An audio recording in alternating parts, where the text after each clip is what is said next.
Hello. Thank you for tuning in to Joe Talks. This particular talk is Joe Talk number 38, entitled The Existential Joy of Living. I will start by claiming that humans living in the Western and so-called developed world have been sold an erroneous bunch of goods. By that I mean that from the capitalist-oriented perspective, the many aspects of an individual life have been neatly bundled into a very concise and complete package.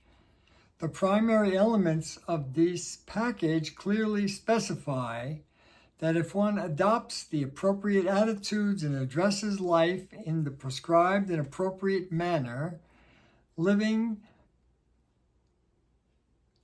comes with a precise guarantee of security, safety, fun, happiness, and especially prosperity. This model for living within the boundaries of a consumer-based existence is essentially delusional. At birth, regardless of one's country of origin, color of skin, gender, culture, economic class, there are absolutely no guarantees. It is true, throughout the world, regardless of nation, human beings belong to two distinct classes. The small minority of the privileged that have accumulated exorbitant wealth and power, and the rest of humanity subject to the priorities and whims of the privileged, who have attained a level of influence that gives them enormous authority. This delineation of classes has been a dominant and driving force in the history of civilization.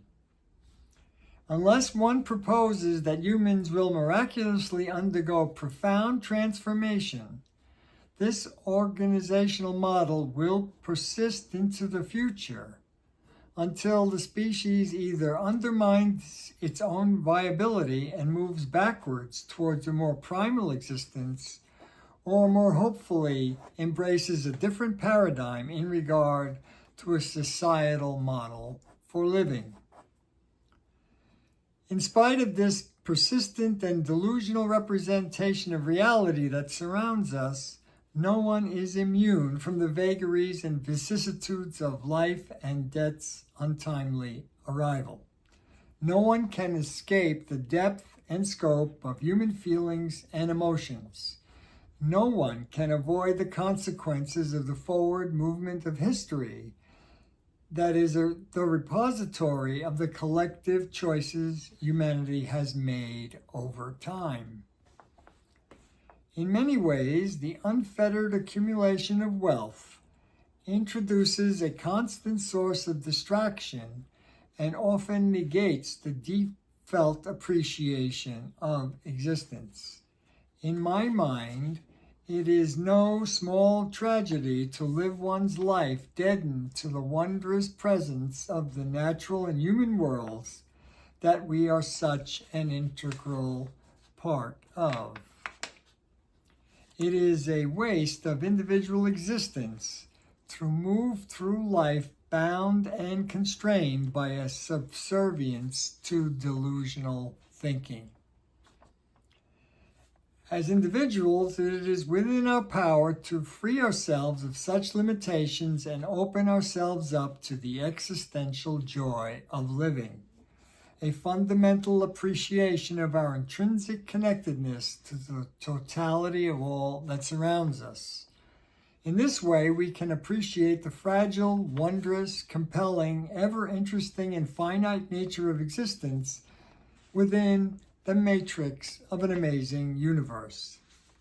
In this way, we can come to embrace our own mortality. Beyond the delusional fantasies that have been fashioned and refined over the millennia of human civilization, the inescapable truth is each of us has one turn at sentient existence. It is up to each of us to decide how to experience our individual journey before our stay is irrevocably terminated. We may protest, but reality is in fact larger than all of us.